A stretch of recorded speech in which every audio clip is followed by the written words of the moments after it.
तू मुझे आसमां दिया, तू मुझे रास्ता दिया, तू मुझे आसमां दिया, तू मुझे रास्ता दिया, नियामतें से भर दिया, तू सबसे बेहतर कर दिया, मेरे सर से पांव तक तेरे सनायत कर दिया, देखने को आंख देखो, बोलने को लब दिया। रब्बुल आलामीन विशाल আসমান আমাদের জন্য দান করলেন, বিশাল জমিন আল্লাহ রব্বুল আলামিন আমাদের জন্য দান করলেন, চলার জন্য রাস্তা দান করলেন, দেখার জন্য দুইটা চোখ আল্লাহ রব্বুল আলামিন আমাদেরকে দান করলেন, বলার জন্য আল্লাহ রব্বুল আলামিন বিশাল কণ্ঠ দান করলেন। আল্লাহ রব্বুল আলামিন আমাদেরকে এত এত এত এত নিয়ামত দান করলেন।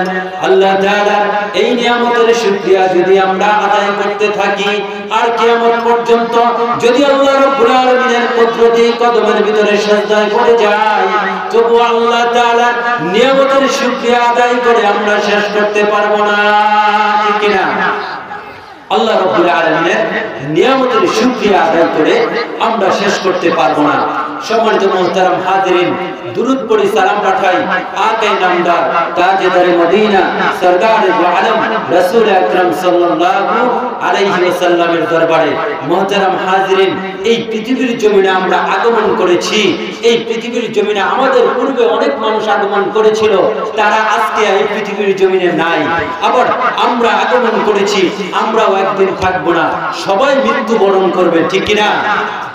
সবাই আমরা মৃত্যুবরণ করব, কিন্তু এই পৃথিবীর জমিনে আমরা যতদিন বেঁচে থাকবো ততদিন আমরা কেমন ভাবে বেঁচে থাকবো? আল্লাহ রাসূল সাল্লাল্লাহু আলাইহি সাল্লাম হাদিসের ভিতরে বলতেছেন, কুন ফিদ দুনিয়া কাআন্নাকা গারিবুন আও আবিরু সাবিল আও আবিরু সাবিল।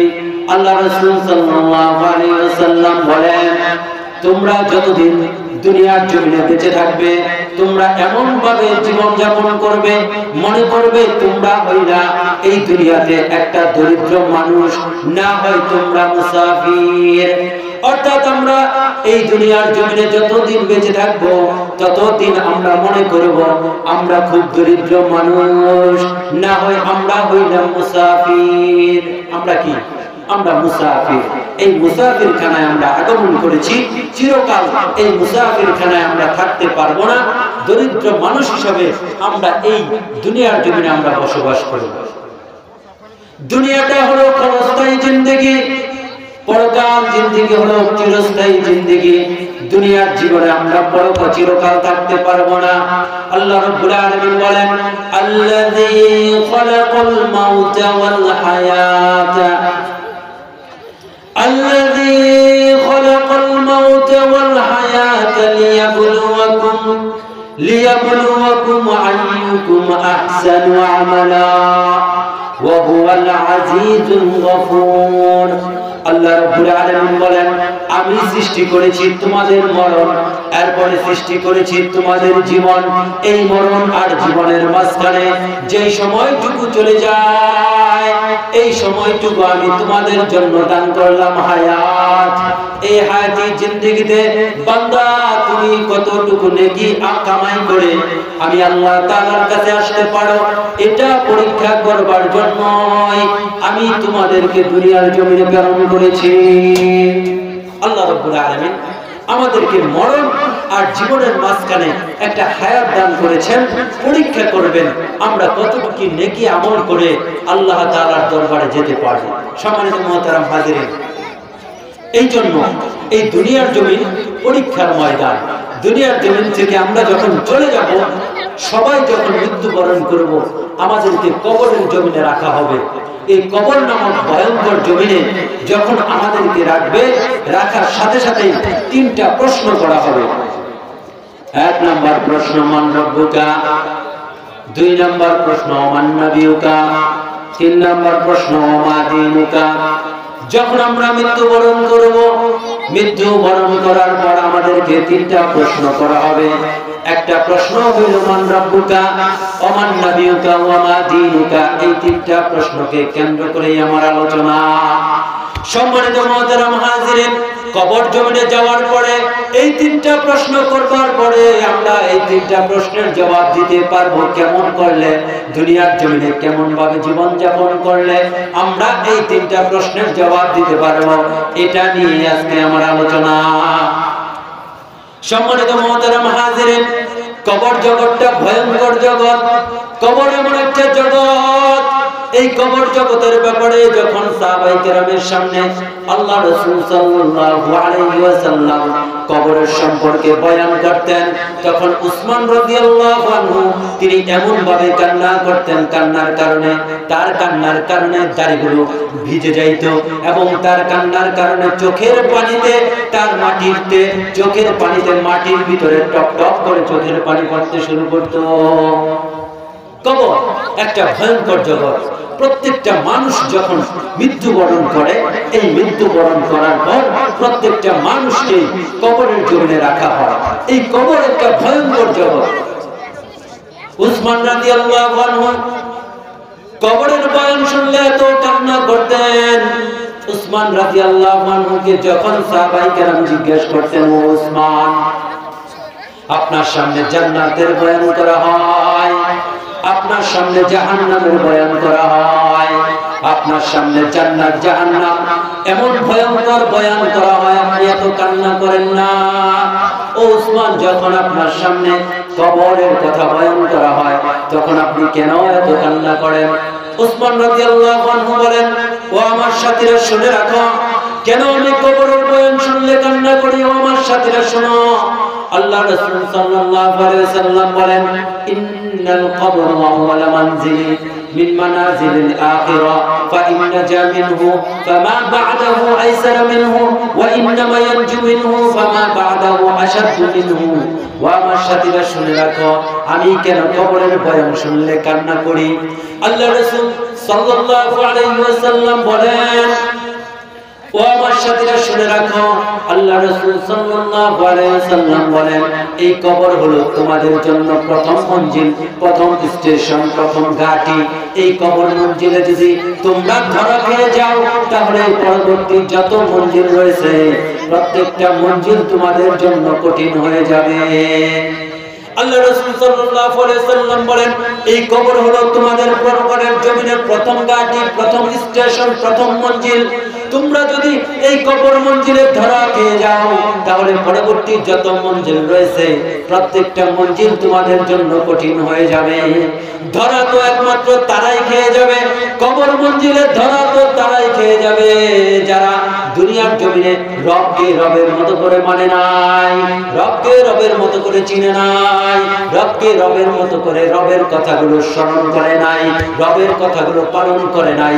তারাই তো কবরের জমিনে ধরা খেয়ে যাবে, আর তাদের জন্য পরবর্তী যত মঞ্জিল রয়েছে প্রত্যেকটা মঞ্জিল কঠিন হয়ে যাবে।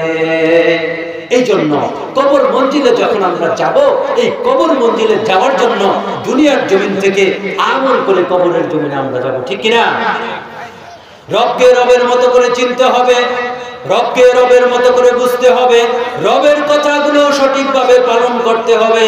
আরেকটা কথা বলে নেই, আল্লাহ রাসূল সাল্লাল্লাহু আলাইহি ওয়াসাল্লামের প্রিয় সাহাবী সাদ ইবনে আবি ওয়াক্কাস রাদিয়াল্লাহু আনহু একদিন কবরের পার করে কাঁদেন আর বলতেছেন, কবরের পার করে কাঁদেন, কেন কাঁদেন? আল্লাহ রাসূল সাল্লাল্লাহু আলাইহি ওয়াসাল্লামের সাহাবী আব্দুল্লাহ ইন্তেকাল করেছেন। এই আব্দুল্লাহর লাশটাকে আল্লাহ রাসূল সাল্লাল্লাহু আলাইহি ওয়াসাল্লাম নিজে কবরের ভিতরে নামিয়েছেন। নিজে কবরের ভিতরে নামানোর পর তিনি আল্লাহ তাআলার কাছে দোয়া করতেছেন। এই দোয়া করা দেখা এই সাদ ইবনে আবি ওয়াক্কাস রাদিয়াল্লাহু আনহু তিনি কবরের পার করে কাঁদেন আর বলতে থাকলেন, ও আব্দুল্লাহ, এই লাশটা যদি তোর লাশ না হইয়া এই লাশটা যদি আমার লাশ হইতো তাহলে আমার ভাগ্য বড় ভালো হয়ে যাইত। যেখানে আল্লাহ রাসূল সাল্লাল্লাহু আলাইহি ওয়াসাল্লাম নিজে কবরে নামছেন, নিজে কবরে নাইমা তোমাকে বলতেছেন, রব্বুল আলামিন, আজকের দিন পর্যন্ত আমি আব্দুল্লাহর প্রতি রাজি ছিলাম, তুমিও আমার আব্দুল্লাহর প্রতি রাজি হয়ে যাও। সুবহানাল্লাহ। সাদ ইবনে আবু ওয়াক্কাস রাদিয়াল্লাহু আনহু কবরের পার করে কান্দেন আর বলতেছেন রব্বুল আলামিন এই লাশটা যদি আব্দুল্লাহর লাশ না হইয়া আমার লাশ হইতো তাহলে আমার ভাগ্য বড় ভালো হয়ে যেত। এমন জীবন করো হে গঠন, মরণে হাসিবে তুমি কাঁদিবে ভুবন। ঠিক কিনা?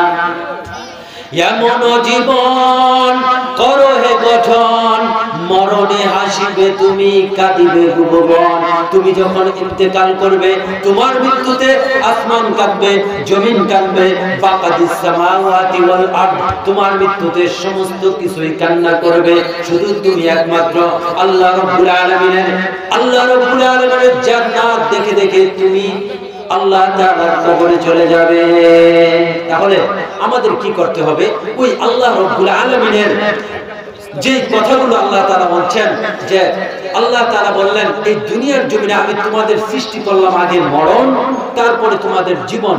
এই মরণ আর জীবনের মাঝখানে যেই হায়াতটুকু দিয়েছি, এই হায়াতটুকুর ভিতরে তোমরা কতটুকু আমল করে কবরে আসতে পারো এটা পরীক্ষা করবার জন্য হায়াত দিলাম। এই জন্য আমরা যখন দুনিয়া থেকে পরকালে চলে যাব, এই তিনটা প্রশ্নের জবাব দিতে চাইলে আল্লাহ রাব্বুল আলামিনের দুনিয়ার জমিনে আল্লাহ তাআলার দ্বীন এবং আল্লাহ তাআলার দেওয়া বিধান আমাদেরকে মেনে চলতে হবে। সম্মানিত মুহতারাম হাজিরিন, সময় শেষ হয়ে গেছে, 3 মিনিটের ভিতরে আমি শেষ করে দিচ্ছি। এই না অন লাগে মুহতারাম হাজিরিন, দুনিয়ার জমিনে বাতিল শক্তি আল্লাহ তাআলা বলেন ওয়াকুল জাআল হাক্কু ওয়া যাহাকাল বাতিল ইন্নাল বাতিলা কানা যাহুকা। সম্মানিত মুহতারাম হাজিরিন, হক যখন জমিনে আগমন করে বাতিল তখন পলায়ন করে। যখনই আল্লাহ তাআলার জমিনে বাতিল মাথাচাড়া দিয়ে দাঁড়িয়েছে তখনই আল্লাহ রাব্বুল আলামিন হককে বাতিলের সামনে ছুঁড়ে মেরেছেন।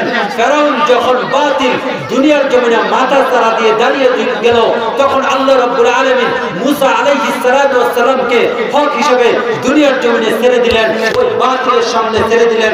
নমরুদ যখন বাতিল দুনিয়ার জমিনে আগমন করলেন আল্লাহ রাব্বুল আলামিন ইব্রাহিম আলাইহিস সালাতু ওয়াস সালামকে দুনিয়ার জমিনে হক হিসেবে তখন ছেড়ে দিলেন। ঠিক তেমনি ভাবে আবু জাহেল, আবু লাহাব, উতবা, শাইবা যখন বাতিল মাথাচাড়া দিয়ে দাঁড়িয়েছিলেন তখন আল্লাহ রাব্বুল আলামিন আল্লাহ রাসূল সাল্লাল্লাহু আলাইহি সাল্লামকে এবং আল্লাহ তাআলার কুরআনকে, এই হককে বাতিলের সামনে আল্লাহ তাআলা ছুঁড়ে মারছেন। ঠিক কি না? ঠিক তেমনি ভাবে বর্তমান সমাজে, বর্তমান সময়ে আমাদের মাঝে একটা বাতিল আলেম বিদ্বেষী, এই সাদিয়ানি নামক একটা আলেম বিদ্বেষী গ্রুপ, একটা বাতিয়ানি গ্রুপ আমাদের মাঝে এখন মাথা চাড়া দিয়ে দাঁড়িয়েছে। ঠিক তখনই আল্লাহ রাব্বুল আলামিন হক্কানি উলামায়ে কেরামকে এই বাতিলের সামনে ছুঁড়ে মারবার জন্য হক্কানি উলামায়ে কেরামকে দাঁড় করিয়ে দিয়েছেন। ঠিক কি না? ঠিক তেমনি ভাবে যখনই জমিনে এই বাতিলগুলো মাথা চাড়া দিয়ে দাঁড়িয়ে যাবে তখনই আল্লাহ রাব্বুল আলামিন আল্লাহ তাআলার হককে জমিনে প্রতিষ্ঠিত করবার জন্য আল্লাহ তাআলার হককে বাতিলের সামনে ছুঁড়ে মারবেন। ঠিক সেই হকের পাশে আমাদের থাকার জন্য আমাদের জীবন, আমাদের জান, আমাদের মাল দিয়ে আল্লাহ তাআলার রাস্তায় সংগ্রাম করতে হবে। আল্লাহ তাআলার দ্বীনকে দুনিয়ার জমিনে বিজয় করবার জন্য আমাদের জান এবং